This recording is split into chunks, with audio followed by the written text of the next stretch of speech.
fastest lap of the session.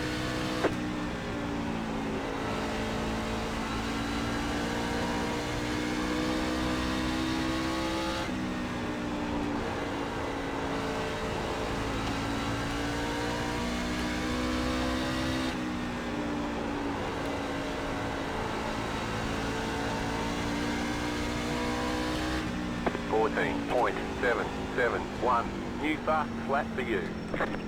Alright, so let's take a look at that. So if you haven't watched the ARCA video or the Xfinity video, my Windows program, the default program that I use for all this stuff, apparently is gone now. Windows deleted it. That's awesome. So this is going to be scuffed this week and I'll figure out what I'm doing by next week. So we're just going to watch the replay and I'll talk you through it. You can't really even see anything in terms of inputs, unfortunately, but it is what it is.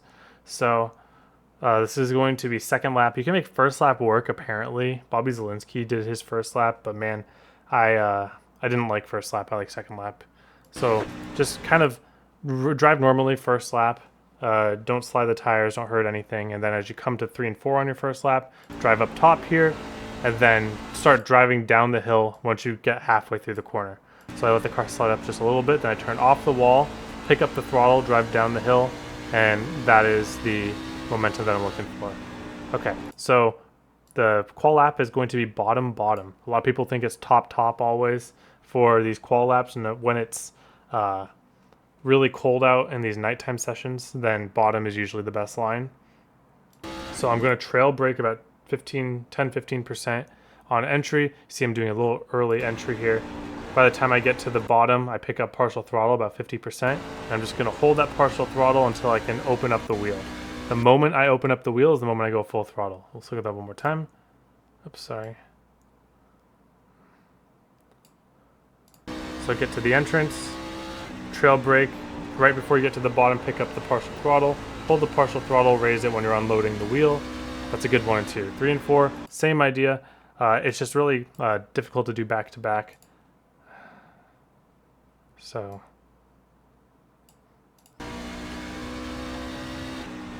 little trail brake there, only for about a little less trail brake in 3 and 4 than 1 and 2, because 1 and 2 you're carrying more momentum because of that outlap run.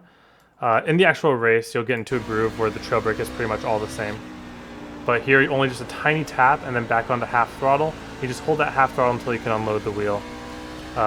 You really are at the mercy of what your car decides. The lap that I'm tracking against was last season. I think I did a faster lap, but who knows what the conditions were.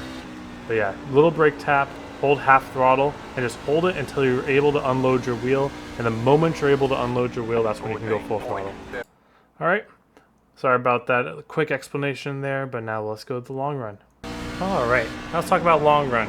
So I know that everyone really likes running the top on Bristol, but in terms of a long run, you're really going to want to be on this bottom. And you saw with the lap that I just put down in qualifying, the bottom is actually faster than the top at the beginning of the run. So really there's no reason to run the top then. Now everything's going to go to the top eventually, probably. There are some people that can make the bottom work the whole run. That takes a lot of patience though. If you start going on the throttle just a little bit too early, that's going to heat your tires up to a point where the bottom's not beneficial anymore. So when I'm just running a race run like this, I'm just making sure to get on the brake, trail brake early enough to get to the bottom, and then we just get into partial throttle, and we just hold that partial throttle till we drive up the corner. I'm not pushing quite as much as I was on qualifying. I was kind of getting on full throttle earlier and just hoping that the car would do what I wanted to do. But as you can see, just this early off, trail brake on the bottom, hold partial on the bottom, and then drive straight up, that's a fast lap. That's less than 2/10 off of my best qual lap. So this is going to be the sustainable line to run. It's a big if you get a big long run on these, right? There's going to be a ton of cautions. But if it does end up going to the top, the longer you're going to be able to stay on the bottom, the better your top is going to end up being. Now the one thing to look out for with running the bottom is that you don't get taken advantage of people going on the high side of you and making passes on the outside. Because if you're not able to wash up all the way to the wall, suddenly this line becomes a lot worse. So if you find that somebody's trying to use the outside to pass you and you think they're going to get there, go ahead and use the middle or the top to defend. But if you're trying to save tires, if you have a little bit of room, which there isn't always at Bristol, I understand, but this is definitely the line to do it. Now running the top, we'll run the top for a few laps here. Now I kind of washed back down. Running the top, you have to really be diligent in being right by the wall for as long as possible. But you can see that it's not really even that good. Because you have to kind of turn back down the track in these cars. It's very hard to keep it on the wall the whole way around because the car doesn't want to rotate to the end. That was a better approach there. But you can see that I was running better on the bottom than I am on the top middle kind of hybrid here.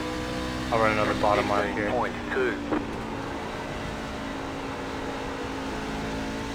Oh, got a little loose there. Cool. So yeah, it kind of messes up the heat of the tires. So you see they're kind of even right now actually. Well, that was a pretty sloppy lap on the bottom. But things feel a little bit safer up top. But it's also a lot easier to hit the wall. You don't feel as loose on the top though. So it's up to you what you want. I really recommend early out of the throttle. Get back partial early. And just drive up the hill like this. Oh, don't hit the wall like I almost did. Hold the partial, and then just drive the car straight up to the wall. It does get loose down there. So just find the line that works best for you in terms of comfort, but I really do think that that bottom line is going to save your right front, and then you spend the right front by driving the top later in the run. As you can see, 98, 95. Okay, so maybe I do want to be balancing the top in more with that because that's starting to get to the point where I'm wearing too much right rear over right front. So if you find yourself getting really loose on early run like that, maybe start throwing in some top laps to try to heat up the right front too, because we see how the right rear is a lot hotter than the right front. Just trying to keep that as balanced as possible. So yeah, definitely go ahead and try both lines and just get a good balance of it going. Whatever you're doing, just try to keep the tires evenly and you'll kind of feel that with how much you're sliding or pushing. All right, thank you all for watching. Hope you have a wonderful day, and I hope to see you all on the track.